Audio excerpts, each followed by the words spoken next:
大家好，我是大王，我是小汪，好久不见了哈。今天啊，我看了一段视频，真是有点坐不住了。有人就转发这段视频，说这个视频如何之好，这个老师是水平多高，看了让人多么激动。也有网友评论说哈，看了这个视频就知道从小到大脑子是如何被灌输的，是如何操作的。我们先一起来看一下这段视频中的主要内容，完整版视频我会放在节目的最后。最近发生了一件大事儿，有一个叫伊朗的国家，他们的首都遭到了袭击。发动袭击的是谁呀？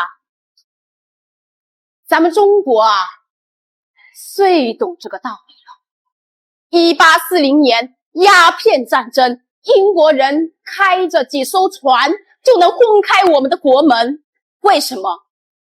因为我们落后1900年八国联军打进北京城，烧杀抢夺掠，为什么？因为我们打不过人家呀。1931年918，日本人占领了东北，为什么？因为我们没有能力把人家挡在门外。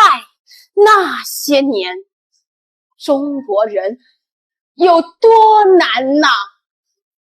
咱们的爷爷奶奶那一辈是真的经历过战争、饥饿、逃难、流离失所。这不是课本上冷冰冰的数字，这是一条条、一件件真实发生过的事儿。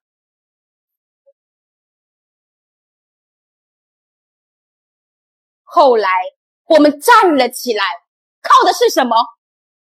靠的是一代又一代人憋着一口气，读书、科研、造原子弹、造火箭、造航母。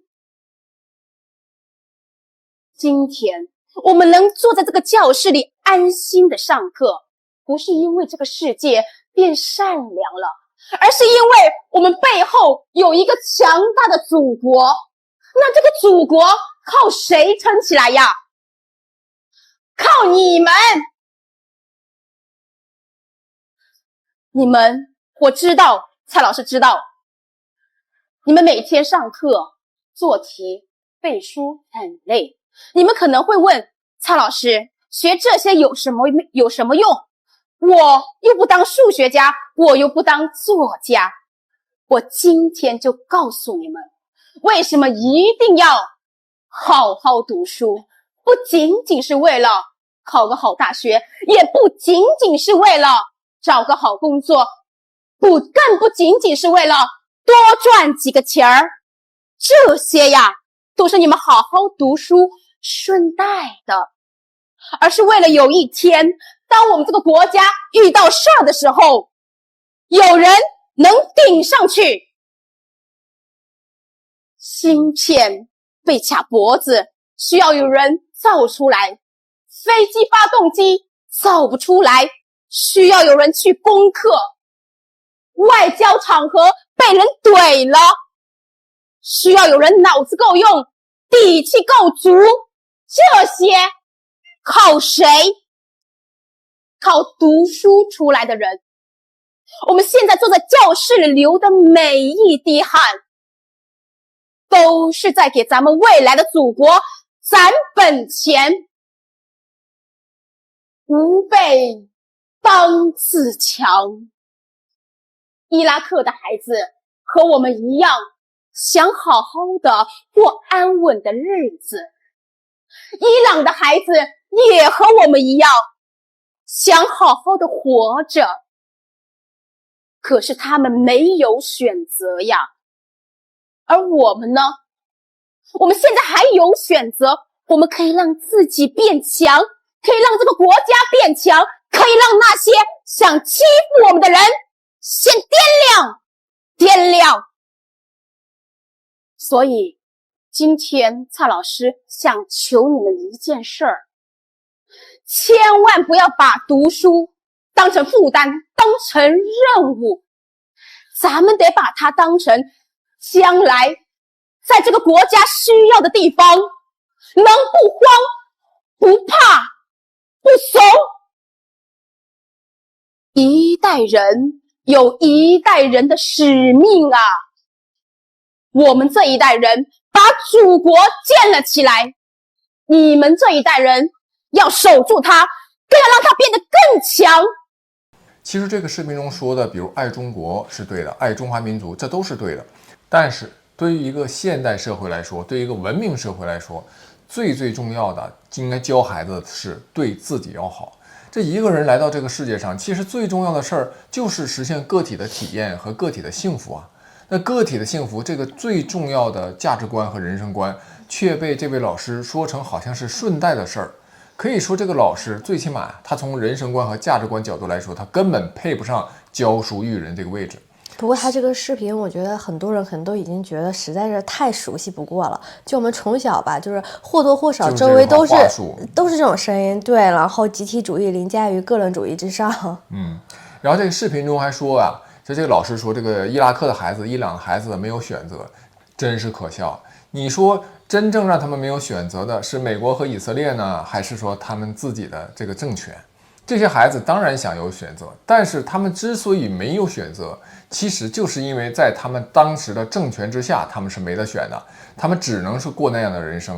难道不恰恰是因为因为他们的政权发生了一个变化，他们获得了一个契机，有了选择的可能性呢？那这位老师啊，你在表达自己的观点的时候，你更应该听一听伊朗民众是怎么想的，以及他们在表达了自己的想法之后可能遭受的那种非人的待遇。2月28号的晚上，19岁的阿米尔·侯赛因·费兹和他15岁的弟弟在伊朗的卡拉季被枪杀，安全部队向他们的父亲的汽车开火，子弹是横飞呀！因为什么呢？就因为这兄弟俩鸣笛庆祝哈梅内伊的去世。你想想，就这么一个政权，如果倒台的话，难道不应该是伊朗民众的幸运吗？再回顾一下萨达姆政权。萨达姆政权的可怕之处啊，就在于你看他1979年正式掌权之后，首先就在内部发动大清洗，大量的高层被公开指控为叛徒，并迅速处决，以震慑全国。此后这个政权就建立起了覆盖全国的秘密警察和情报系统，对普通民众、军队和官员进行严密的监控，任何被怀疑不忠的人都可能被逮捕、失踪或者处死。1980年代，这个政府对反对派宗教人士以及知识分子展开了那种系统性的镇压，监狱中就广泛存在这种酷刑和长期秘密关押的这个情况在1982年发生了针对萨达姆的这个暗杀未遂之后，政权就展开了疯狂的这种报复行动，大量的当地居民被逮捕、处决或者被迫流放。其实很多人都是跟这个事儿没关系的。1988年呢，伊拉克政府在针对库尔德人的这个行动中实施了大规模的军事行动数以万计的这个平民被杀害或者失踪，还有一些其他事件我不一一列举了都是非常多的平民被伤害或者是驱逐。这个政权同时呢，长期控制了媒体和教育的体系，严厉打击任何公开批评政府的声音。直到2003年政权被推翻之前，伊拉克社会可以说一直处于高度的高压和恐惧的这种政治环境之中。所以你看，像这样的一个政权，如果长期存在，对于这个国家的人民来说，并不是幸运的事儿，反而是这样的政权被攻击倒台，对广大的民众来说才是真正的幸运。这是一个这么多简单的道理，这个老师好像就看不明白。我相信这位老师他的信息应该不会狭窄到连伊拉克和伊朗政权统治之下民众生活的状态都不知道。他对于这种什么独裁暴政的有意故意的这种忽略，只是为了他自己的目的，只提供片面的信息给孩子们，只是简单的灌输给孩子们拉仇恨的这种观念，这是在教孩子吗？这是在愚弄孩子们的心智而且一个非常明确的逻辑，其实一直长期被中国人所混淆和忽视，那就是国家、政权以及民众，这是3个完全不同的概念。就如同伊朗的政权如果被攻击、被推翻了，那伊朗的大部分民众是高兴的，伊朗的国家呢还是存在的，没有说这国家就被颠覆了。对，获益的呢就是世界局部地区的安全，以及呢有利的就是伊朗的民众的生活水平和他们的自由，以及伊朗这个国家整体。美国和以色列肯定有他们自己的利益在其中，但是你不能只是有意的去放大美国以色列的利益就因为美国以色列确实有利益，那就去应该维护什么伊朗的这种神棍政权，而无视伊朗民众的心声了。不过我想这个老师他肯定是发自内心说他自己的眼界其实也就到这儿了，他真的就这么认为，就是他嘴里说的这些观念和想法，他真就这么想的。可以说，现在其实很多老师这样的人啊，他们其实从小到大的这种生活环境和读书环境，就是从一个学校到另一个学校，从小到大就是生活在象牙塔里面。如果他们自己除了专业之外的这些书读的又不多，对历史和政治、经济、文化了解的不够深入，又缺乏悟性的话，这些老师其实就是在坐井观天，见识极为有限。不乏呢有个别的老师可能确实见识非凡，也非常热心的在教这个孩子们哈，确实能改变一些孩子的人生。但是可以说这部分老师，优秀的老师太少了。大部分的老师，对他们来说，老师就是一个职业。我觉得吧，绝大部分的老师其实他就是一种职业，既谈不上说是那种一日为师、终身为父的那种伟大，然后其次呢，本身他们自己能有那种特别高见识的也很少。对你，大家想想，你们周围当年高考的时候考上师范的这些同学，是你们同龄人中最优秀的吗？显然不是。可以说，几十年后，我想这些孩子长大之后再想起这堂课呀，会不会对这个老师想说一句：请你自己多读读书，请你张开眼睛看看世界，请不要误人子弟。本期就讲完了，下期再见。下期再见。孩子们，请放下你们手里的笔，抬头看我。今天蔡老师不上课，不讲题，跟大家说一个和我们每一个人都息息相关的事儿。最近发生了一件大事儿，有一个叫伊朗的国家，他们的首都遭到了袭击。发动袭击的是谁呀？谁知道？赵连文。还有吗？看来你们都关注了新闻，特别好。来，我们来看这个地图。伊朗离我们中国有多远？谁知道？闵世峰，请你来。说的特别准确，伊朗离我们中国并不远，战争就在我们身边，是我们伟大的中国护了我们周全。今天蔡老师就把这件事的前因后果讲一讲。首先我们回到2003年，那时候美国打伊拉克，他的理由是伊拉克有大规模的杀伤性武器。他拿着一个瓶子，里面装了洗衣粉，去联合国晃一晃，说这就是杀伤性武器。那时候他们好歹还装个样子，可是现在呢，他们连装都懒得装，想打谁就打谁，想制裁谁就制裁谁。其实伊朗啊，只是在别人先动手时选择反击，选择保护自己，却遭到了以色列和美国的猛烈打击。我们再来看看世界上其他的国家，英、法、德，那些平日里天天把人权、把道义挂在嘴边的国家，此刻全都沉默不语。他们甚至反过来指责伊朗，你们不该反抗。这说明了什么？说明了我们这个世界从来都没有变过，拳头硬才是道理。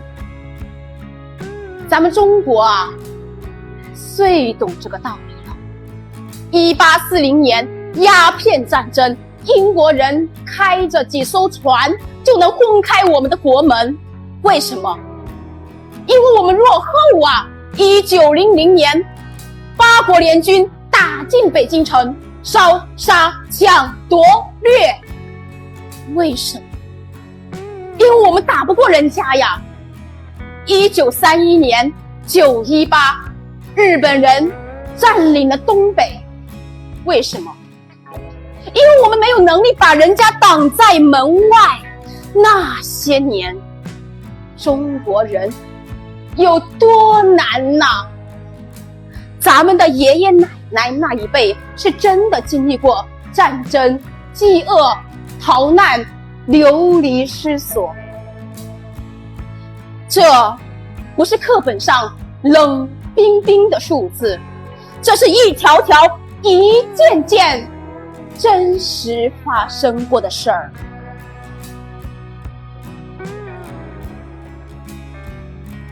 后来我们站了起来，靠的是什么？靠的是一代又一代人憋着一口气，读书、科研、造原子弹、造火箭、造航母。今天我们能坐在这个教室里安心的上课，不是因为这个世界变善良了，而是因为我们背后有一个强大的祖国。那这个祖国靠谁撑起来呀？靠你们！你们，我知道，蔡老师知道，你们每天上课、做题、背书很累。你们可能会问，蔡老师，学这些有什么用？我又不当数学家，我又不当作家。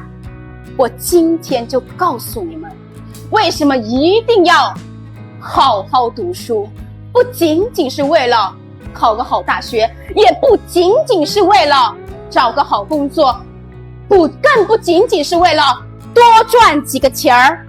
这些呀，都是你们好好读书顺带的，而是为了有一天，当我们这个国家遇到事儿的时候，有人能顶上去。